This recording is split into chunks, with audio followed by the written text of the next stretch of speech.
राधा जी एक आम मध्यम वर्गीय परिवार की मुखिया थीं। वे अपने बेटे शुभम और बहू मनीषा के साथ रहती थीं। एक बेटी सीमा थी जो कि शादी के बाद अमेरिका में बस गई थी। राधा जी के पति की मृत्यु बहुत पहले ही हो चुकी थी। शुभम और मनीषा की शादी को 5 साल हो गए थे, लेकिन अब तक उनकी कोई संतान नहीं थी। राधा जी की बहू मनीषा भी जॉब करती थी, जो कि राधा जी को बिल्कुल भी नहीं सुहाता था। वे जल्द से जल्द दादी बनना चाहती थी, लेकिन मनीषा और शुभम ये अच्छी तरह से जानते थे कि अभी मनीषा का जॉब करना कितना ज़रूरी था। राधा जी अपने बेटे शुभम से इस बारे में बात करती तो शुभम किसी न किसी बहाने से बात को टाल देता था। इसलिए वे मनीषा को ही परेशान करने के बहाने ढूंढती रहती थी ताकि वह अपनी जॉब छोड़ दे। और अभी कोरोना काल में तो मानो उनके मन की मुराद ही पूरी हो गई थी।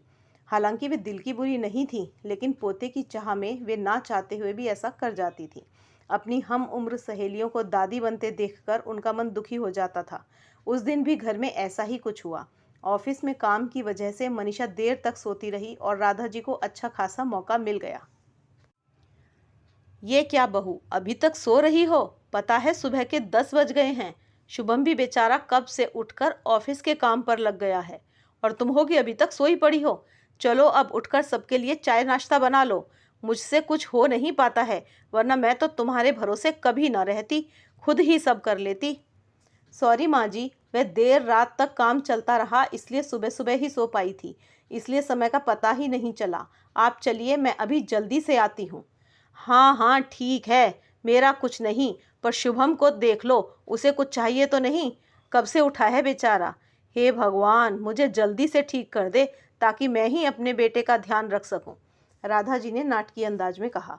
राधा जी ने अपनी बहू मनीषा को उठाते हुए कहा। मनीषा ने घड़ी देखी तो वाकई 10 बज गए थे। आज उसकी आंख कैसे नहीं खुली। वह जल्दी जल्दी अपने काम निपटाकर हॉल में आई तो शुभम अपने लैपटॉप के साथ ऑफिस के काम कर रहा था। उसने किचन में जाकर चाय नाश्ता बनाया और फिर रात के बर्तन साफ किए और झाड़ू पोछा करने नहाने चली गई।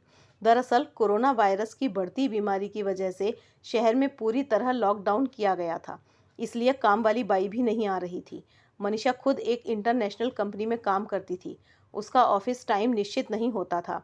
अधिकतर उसे रात में देर तक काम करना होता था। कल भी उसका काम देर तक चलता रहा, इसलिए वह देर तक सोती रही। मनीषा नहाकर आई तो देखा कि उसकी सास अपने कमरे में अपनी सहेली से फ़ोन पर बात कर रही थी। बातचीत में अपना नाम सुनकर मनीषा सास की बात सुनने लगी।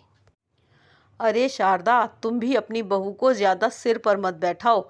बहू को ज़्यादा उड़ने दोगी तो कल को अपनी नौकरी के चक्कर में वह तुम्हें ही घर की नौकरानी बनाकर छोड़ेगी। मैं तो भाई शुरू से ही मनीषा के नौकरी करने के खिलाफ थी। अब करे नौकरी शौक से, पर साथ साथ घर के काम भी करे। मैं तो बदन दर्द का बहाना बनाकर बैठ जाती हूँ, नहीं तो सारे काम का बोझ मेरे सिर पर आ गिरता। मैं कोई मुफ्त की नौकरानी थोड़े ही हूँ। मैं तो कहती हूँ तुम भी यही किया करो। सास की बात सुनकर मनीषा की आंखों में आंसू आ गए।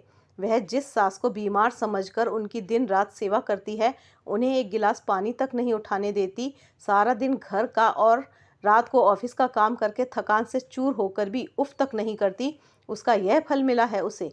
माना वे मेरी नौकरी के खिलाफ हैं, मगर यदि घर की किश्त नहीं होती तो वह भी कभी नौकरी नहीं करती। शुभम का बोझ कम करने के लिए ही तो वह नौकरी कर रही थी।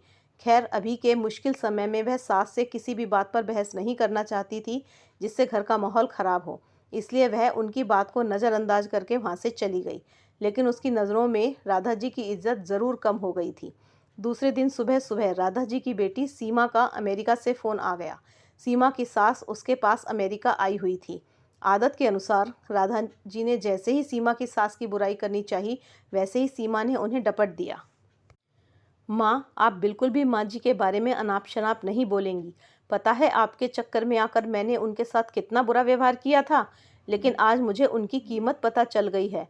तुम तो उनके यहाँ आने के कितने खिलाफ थी, मगर आज अगर वे यहाँ नहीं होती ना माँ, तो ना जाने हमारा क्या हाल होता।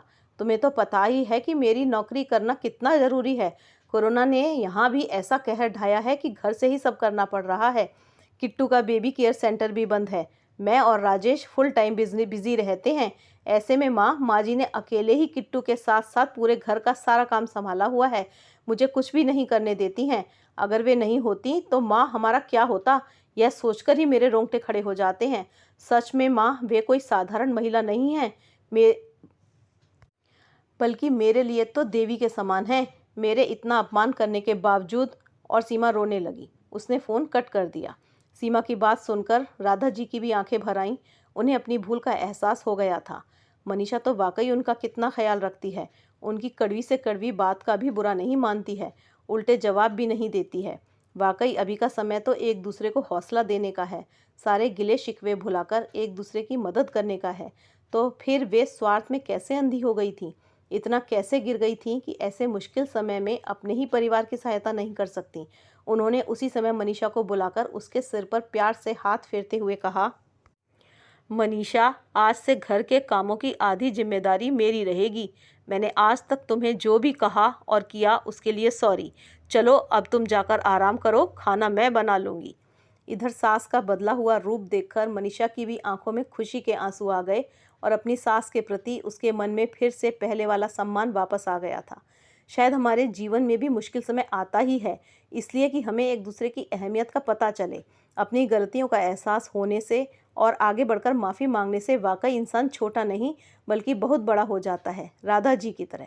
तो दोस्तों, आपको हमारी यह कहानी कैसी लगी हमें कमेंट के माध्यम से बताइए। वीडियो अच्छी लगी हो तो लाइक कीजिए और चैनल को सब्सक्राइब करना बिल्कुल भी ना भूलें।